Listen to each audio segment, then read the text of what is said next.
Gates, founder dari Microsoft, pernah mengatakan satu istilah yang kita pakai sampai sekarang, yaitu content is king. Dan dia bahkan mengatakan istilah itu sebelum Google ditemukan. Dan lucunya sekarang dari Google lahir sampai hari ini, kita bisa melihat Google menganut pandangan yang sama, bahwa konten itu penting, konten itu berharga. Karena itu konten harus digarap dengan baik, terutama di online.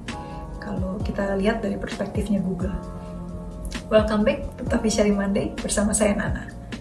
Di Top Sharing Monday kami akan share berbagai insight, berbagai tips tentang digital marketing, website, dan desain hanya untuk Anda. Jadi nantikan video kami setiap hari Senin. Dan hari ini saya akan share tentang content marketing strategi di search engine. Sebenarnya bisnis itu, banyak bisnis sudah menerapkan content marketing tanpa mereka sadar. Karena seperti namanya, content marketing itu berarti kita fokus untuk membuat quality content. Bentuknya apapun, publikasinya mau dimanapun, tetap namanya content marketing.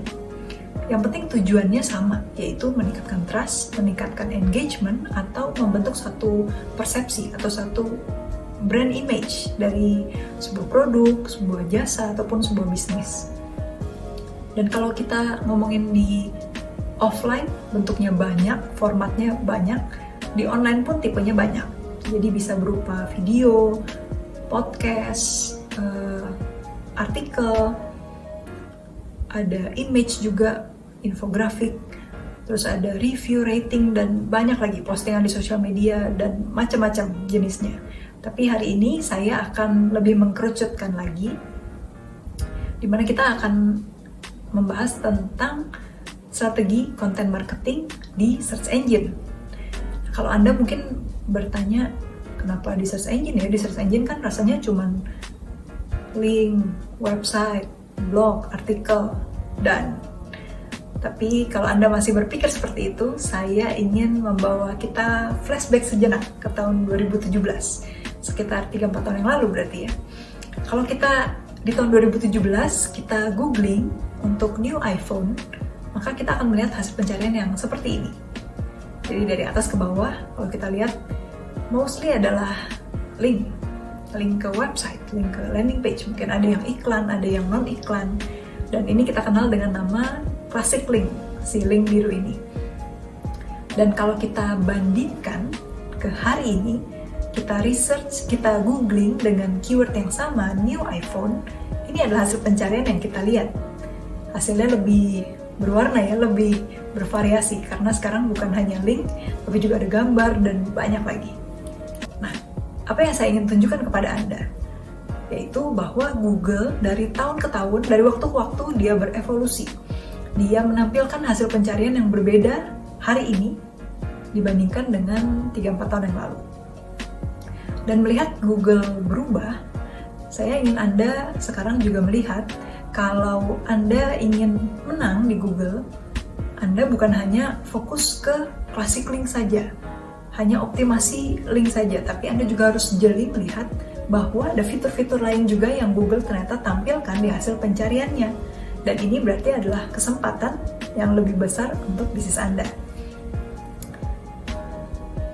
Dan kalau kita melihat dari fitur-fitur yang Google munculkan, sebenarnya in total ada 18 fitur yang Google bisa munculkan dalam satu hasil pencarian.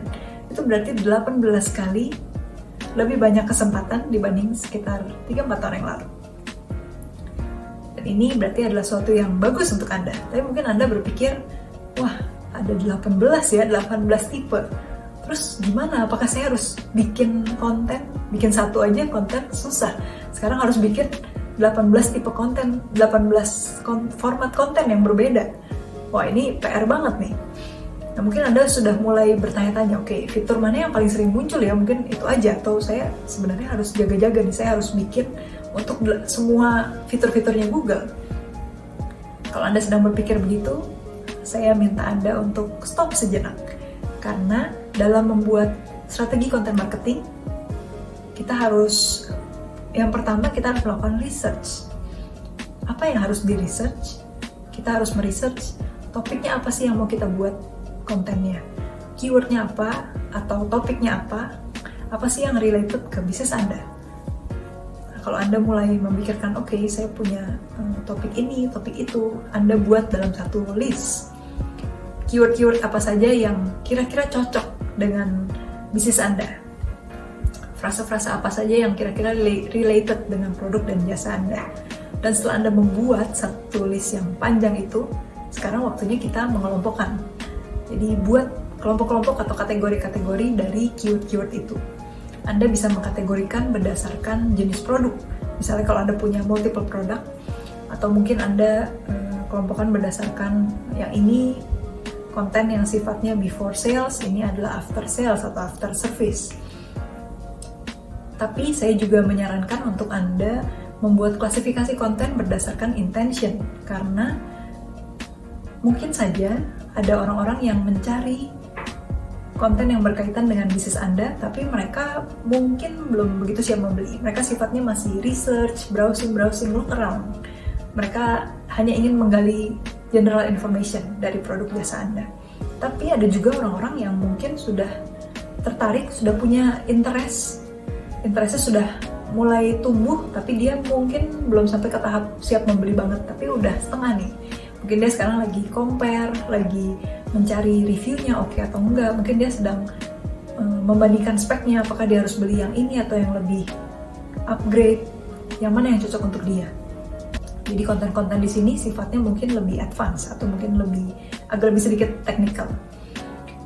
Nah, setelah Anda lakukan klasifikasi, sekarang Anda sudah punya kategori-kategori keyword. Ada beberapa kategori keyword. Selanjutnya, yang kita harus lakukan adalah kita harus seleksi. Dari masing-masing kategori tersebut, kita harus seleksi keyword-keyword mana yang mau kita garap terlebih dahulu. Karena, seperti yang kita tahu, membuat satu konten tidaklah mudah, tidaklah cepat. Kalau Anda harus membuat semuanya, saya yakin selesainya mungkin baru tahun depan atau mungkin beberapa tahun lagi kalau list Anda panjang. Jadi Anda harus membuat prioritas. Jadi yang kita lakukan sekarang adalah seleksi keyword-keyword mana yang lebih worth it, lebih valuable. Caranya gimana? Tolak ukurnya bagaimana? Yang pertama kita bisa lihat dari seberapa banyak orang mencari keyword tersebut setiap bulannya. Jadi berapa volume pencariannya? Apakah banyak yang cari? Lalu yang kedua, kalau saya mau pasang iklan untuk keyword tersebut, berapa yang harus saya bayar? Jadi Anda lihat seberapa mahal keyword Anda. Lalu cek trennya. Kalau tadi Anda melihat search volume pencarian, sekarang Anda harus lihat dari waktu ke waktu sebenarnya volume pencariannya apakah cenderung naik, cenderung turun, atau sama, stabil, atau ada bulan-bulan tertentu, ada periode-periode tertentu di mana hasil pencariannya itu, di mana jumlah pencariannya itu naik. Jadi mungkin ada yang peak season, dan itu berarti Anda tahu kalau keyword Anda adalah keyword yang musiman, seasonal. Dan setelah Anda cek trennya, Anda juga harus lihat ke search engine apa yang terjadi di Google pada waktu saya research, saya browsing dengan keyword tersebut. Fitur-fitur apa saja yang muncul? Apakah selain classic link ada fitur-fitur yang lainnya? Jadi Anda harus riset selama beberapa waktu sampai Anda menemukan, misalnya ada 5 fitur yang Google munculkan selama saya riset. Dan dari 5 itu, cek lagi mana yang tingkat kemunculannya lebih sering. Misalnya 70%, 80%. Nah, itu adalah tipe-tipe konten yang nanti akan kita fokuskan.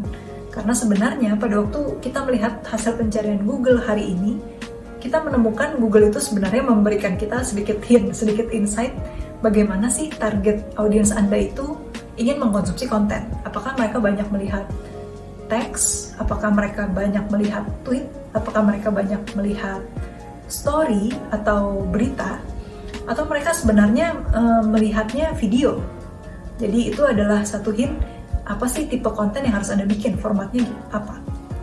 Setelah Anda riset semuanya itu, dapat datanya, Anda juga bisa cross-check ke competition Anda atau kompetitor Anda. Jadi begitu Anda cek di Google, karena kita sedang ngomongin untuk content marketing strategi di search engine, berarti Anda cek di Google, apakah kompetitor Anda ada di sana? Karena dengan ada mungkin 1-2 kompetitor atau misalnya banyak kompetitor, itu sebenarnya agak sedikit memvalidasi pemikiran Anda. Karena kadang-kadang sebagai pemilik bisnis, sebagai marketer, sebagai kita yang punya produk dan jasa, kadang pemikiran kita dan target audience itu berbeda. Apa yang target audience cari dan apa yang kita pikir mereka cari, kadang nggak ketemu. Tapi dengan kita melihat, oke, ada kompetitor saya di situ, berarti ini memvalidasi, oke, berarti target pasar saya juga ada di situ. Jadi setelah Anda punya semua data-datanya ini, next yang harus Anda lakukan setelah research adalah planning. Jadi kita buat satu kalender konten, misalnya selama 12 bulan, dan di kalender konten itu Anda bisa masukkan, misalnya ada, ini ada event ini, ada season ini, atau tadi kalau keyword Anda adalah keyword yang musiman, Anda bisa planning dulu, berarti beberapa bulan sebelum musim peak season itu muncul untuk keyword Anda udah bikin kontennya, Anda udah siapkan. Jadi Anda bikin perencanaan dengan lebih tepat, dan keyword-keyword yang tadi Anda sudah list, Anda sudah prioritaskan, sekarang Anda masukkan ke kalender konten itu. Jadi sekarang Anda tahu topik apa, konten apa yang harus Anda buat, isinya apa, tipe formatnya apa, dan sekarang Anda juga tahu kapan Anda harus memproduksi konten-konten tersebut karena Anda sudah punya kalendernya, Anda udah punya timeline kapan Anda harus bekerja. Dan setelah Anda research, Anda plan, yang ketiga adalah implement. Mari mulai bekerja, memproduksi konten. Jadi mulailah produksi konten sesuai dengan kalender Anda, taati kalender Anda itu. Dan kalau kita ngomongin tentang konten marketing di search engine, berarti setiap konten yang Anda buat, Anda harus aplikasikan SEO ke dalamnya. Kenapa? Karena konten yang bagus ditambah optimasi yang bagus, hasilnya pasti akan bagus. Dan itu berarti konten yang Anda buat tidak sia-sia, karena target audience Anda bisa menemukannya, bisa membacanya, dan bisa mengkonsumsi. Jadi tadi setelah research, plan, lalu implement, dan yang keempat adalah evaluate. Jadi setelah Anda melakukan semuanya itu, Anda terus harus tes dan ukur. Anda harus review, harus monitor bagaimana hasilnya. Apakah ada yang bisa saya improve, di mana saya bisa lebih baik lagi. Apakah bahasanya sudah oke, apakah formatnya sudah oke, dan lain sebagainya. Jadi tadi ada research, plan, implement, dan juga evaluate. Nah, setelah Anda lakukan semuanya, yang terakhir adalah saja repeat the whole process. Dan kalau kita melihat tadi search engine begitu kompleks, tadi saya sering bilang bahwa kita harus melihat ini sebagai opportunity, karena memang betul Google sekarang memberikan lebih banyak opportunity, di mana kita bisa membuat konten dan mempublikasikannya di multiple platform.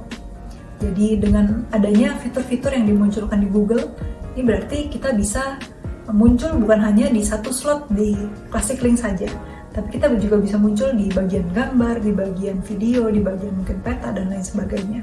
Dan kalau kita jeli melihat kesempatan-kesempatan itu, yang mungkin saja kompetitor Anda miss untuk melihatnya, berarti Anda bisa mendominasi hasil pencarian Google untuk keyword yang berkaitan dengan bisnis Anda. Menarik bukan? Satu hal yang saya ingin Anda ingat adalah jangan lupakan Classic Link, karena bagaimanapun Classic Link juga adalah salah satu fitur dari hasil pencarian Google yang pertama dan terus ada sampai sekarang. Dan yang kita tahu dalam beberapa tahun ke depan pun Google juga sepertinya akan terus menampilkan Classic Link di samping ada fitur-fitur tambahan lainnya. Jadi optimasi Classic Link, tapi juga Anda harus jeli melihat ada kesempatan-kesempatan lain di mana konten-konten dengan format lainnya bisa Anda garap.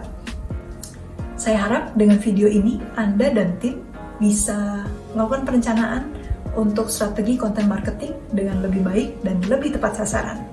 Ini adalah Toffee Sharing Monday pada hari ini. Jangan lupa untuk share, dan kalau Anda punya usulan apa yang harus kami bahas di video-video kami berikutnya, atau mungkin Anda punya insight tambahan, Anda punya pertanyaan, Anda punya komentar, jangan lupa untuk drop komentar Anda di bawah ini.